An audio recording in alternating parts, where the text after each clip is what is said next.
Who has heard about the 99 Club before? Okay, so it will be an interesting episode this morning. We'll be talking about the 99 Club. Sometime in the year 2016, I think I hit rock bottom mentally until I opened up to someone and my life changed. It was an experience I would never forget. It's not an experience I won't forget in a hurry, but it's an experience I'll never forget.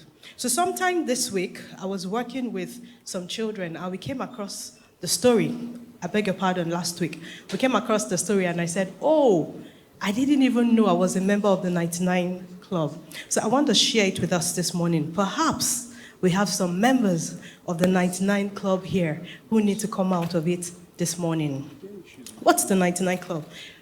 We know that most of us like to watch, we call them visual learners in the education system. We also have auditory learners. So today is story time.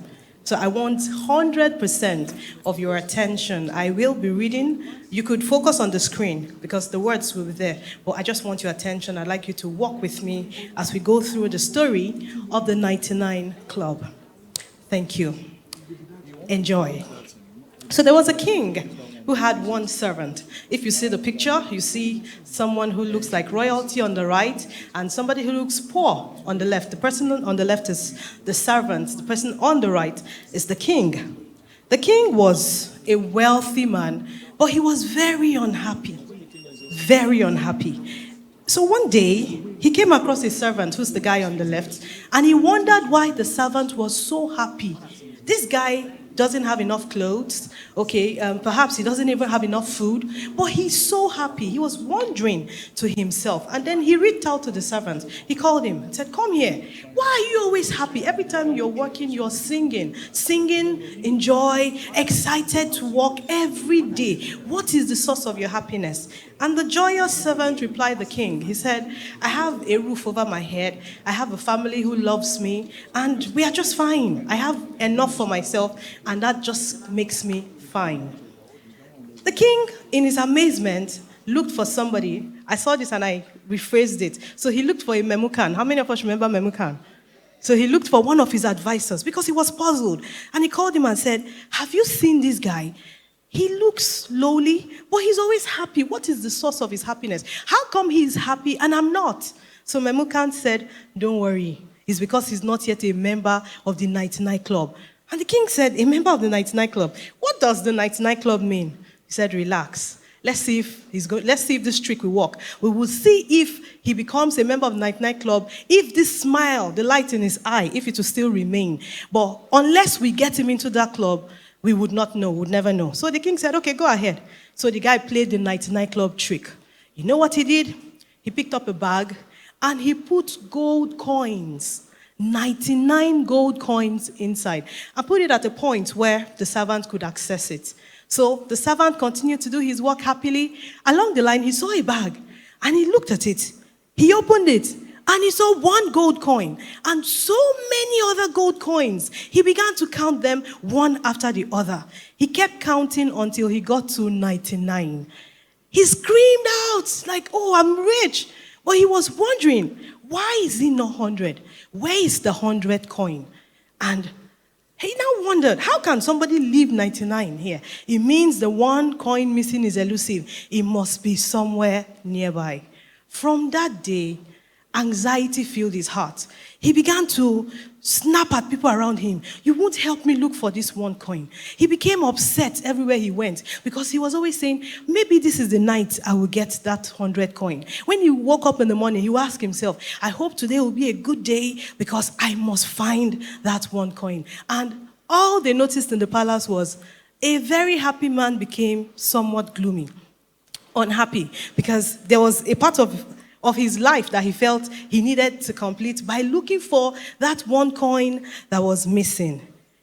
The next time the king saw him looking all gloomy, pained, he called Memucan again and said, what has happened to this guy? He just didn't understand. You said, let's try a trick. What has happened to this guy? Why is this guy so sad, so gloomy? What is wrong with him?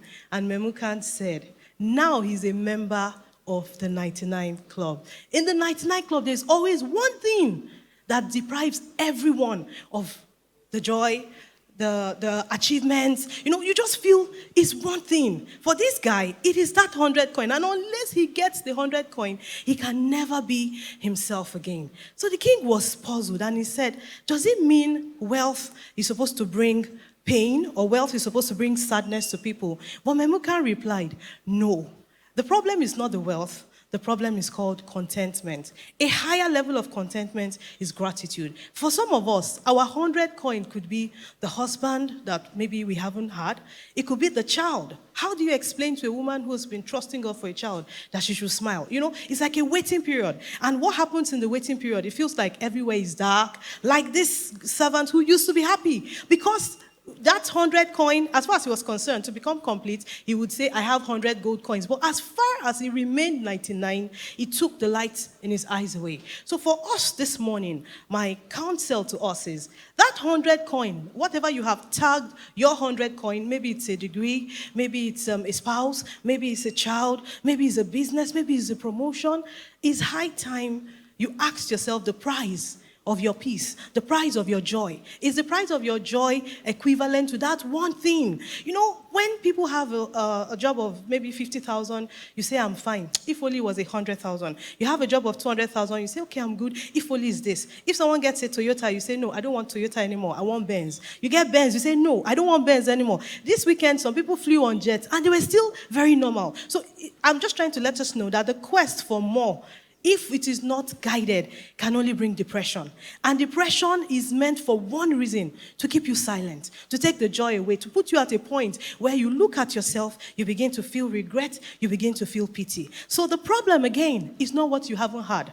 The problem is not that thing that you have been crying and you've been begging for. The problem has to be a change of heart.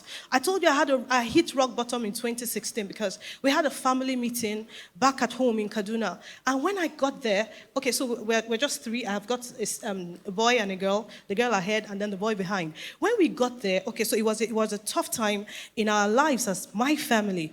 I got there and we were talking, my sister and I, the spouses, and they showed, okay, so maybe I should tell you what it felt like. So at that time, to even pay house rent was a tussle. So when I got there, my brother came up with his building, like, okay, so this is where I bought the land and this is what is left. And my sister was showing hers. And I just became depressed because I felt this is too much for me. My mom caught that glimpse, and then she was just saying, but you don't need to feel this way. But I couldn't control it. I felt like, where did all the time go? What has happened? Where was I when all of these things were done?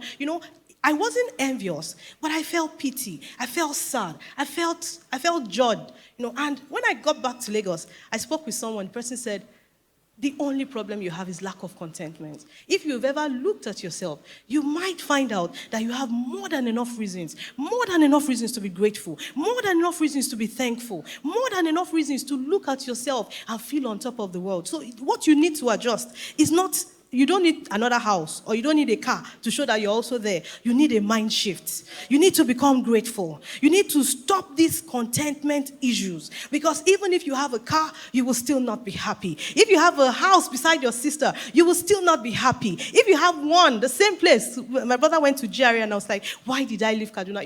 If you have one in there, you will still not be happy. You need to snap out of this. So that's what I'm saying to us this morning. Don't end up like that guy who had almost nothing, and one day he became a rich man, and all the joy went. It's not true that wealth brings sadness. No. And this is also not a call for complacency.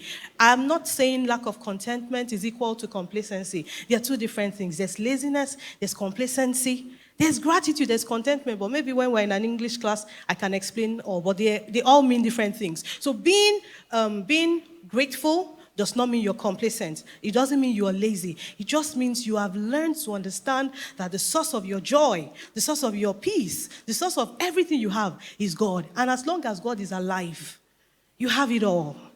You have it all. Your joy is not in that house. Your joy should not be in that car. Your joy should not be in America. Where you are, be grateful.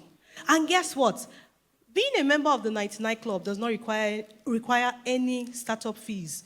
But the fee for remaining there is your life.